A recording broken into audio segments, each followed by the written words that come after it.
What's up, everybody, and welcome back to the Metronome Madness League. We are back with the Shadow Squad going up against the Sleepers. These two teams, some of the best in the season. The Shadow Squad 2-1 currently, and the Sleepers are undefeated 3-0. They're starting with their Salazzle, and they're going to start off with a Stab Eruption. That's how you do it, as Cofagrigus takes a massive hit. That looks pretty bad for the Shadow Squad, we have to say.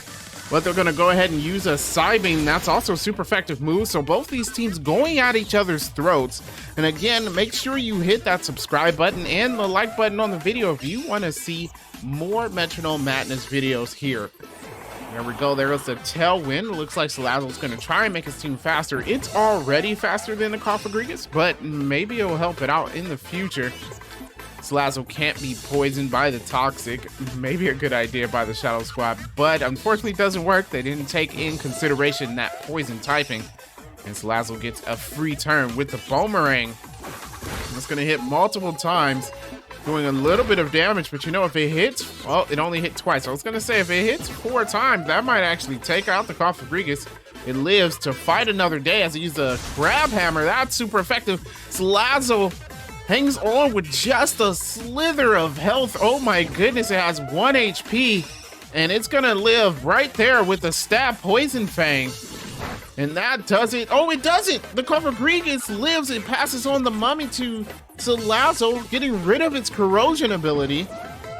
And it's gonna be able to attack. It might actually take it out. It uses Retaliate. That doesn't get a boost, but it's gonna take out the Salazzle, and wow, it looked like the Cofagrigus was gonna go down for a while, but it looks like Salazzle took the hit instead. There you go. The Heatmore is coming out for the Sleepers, and Cofagrigus 6 HP may not last too much longer. Heatmore is faster. It might drop it right now. Here we go. There goes an Earthquake. That hits, and yep, that spells the end for the Cofagrigus. These two teams neck and neck here. Both have 2 Pokemon left. The Tailwind's gonna end there. We'll see if that helps out the Shadow Squad moving first as they send out their Dubwool. There it goes. Shiny Dubwool has hit the field.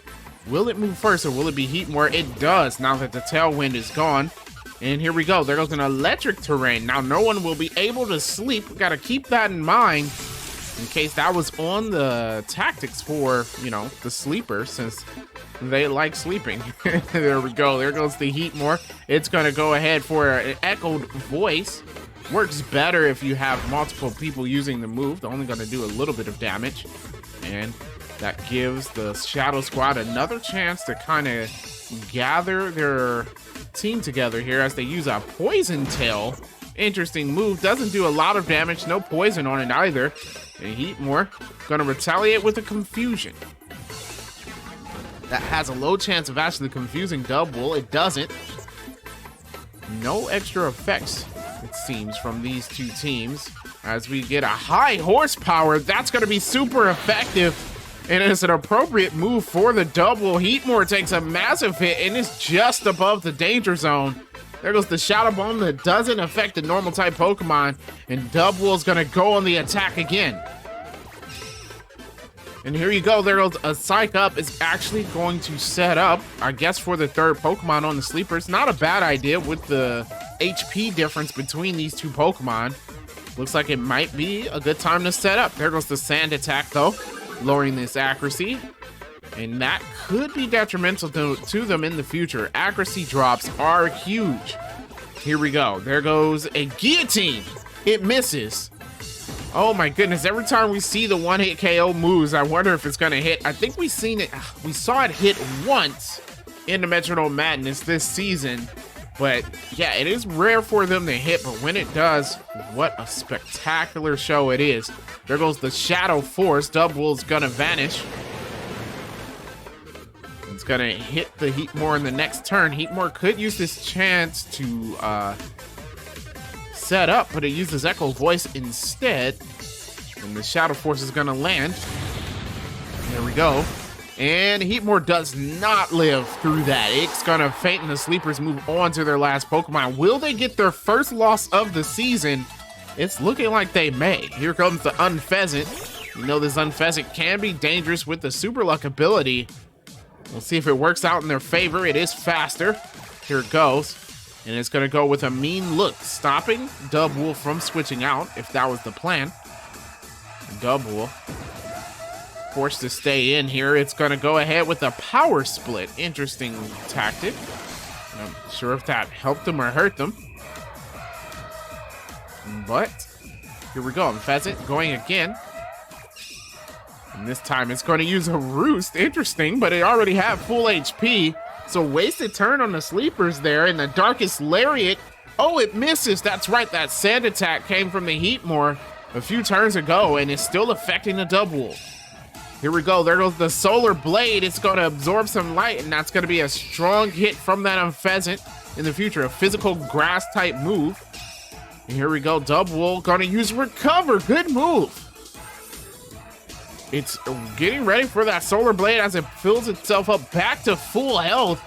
And it looks like the Shadow Squad may be in a good position to win this battle. There goes the Solar Blade.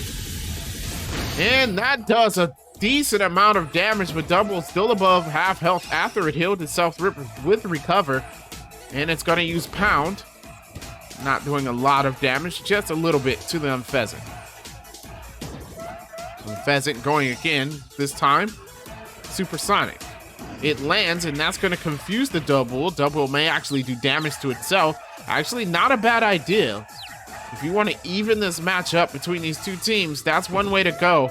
Confuse the Dubwool, and hopefully it'll take itself out. It doesn't. It uses Dazzling Gleam, and that's going to land. Unfezant still above half health, though, just taking chip damage from the Dubwool. Here we go. There goes the quick attack. That landing. Finally putting Dubwool below half itself. It is confused and it breaks through again. And the dual wing beat. That actually doing a massive amount of damage. It was a critical hit. Unfezant getting close to the danger zone. Will the sleepers even get past the Dubwool? Looks like the Shadow Squad may end with 2 Pokemon left. Here comes the Flame Charge. Flame Charge doing a decent amount of damage, raising Unfezant's speed. Dubwool still confused. And if this time it doesn't break through, it hits itself in the confusion, getting ever closer to that danger zone. Dubwool may not make it past this Unfezant. Here we go. Unfezant going with an Avalanche. It does land. And, ooh, Dubwool hangs on with 8 HP. Will it snap out of the confusion? It's still confused, but it breaks through just for this turn. It's going to use a Terrain Pulse. That would have gotten rid of any terrain that was on the field, but there wasn't any. Or, I don't know how that move works. I think it gives you the typing of the terrain. Either way, Unfezant is in the danger zone right now. And here comes the Psychic Terrain. Dubwool definitely would have wanted that terrain up as it used Terrain Pulse. Fortunately, it wasn't. Dubwool snaps out of the confusion. And is this the last turn? It's a Scale Shot, and that is it. Unfezant goes down. The sleepers are done.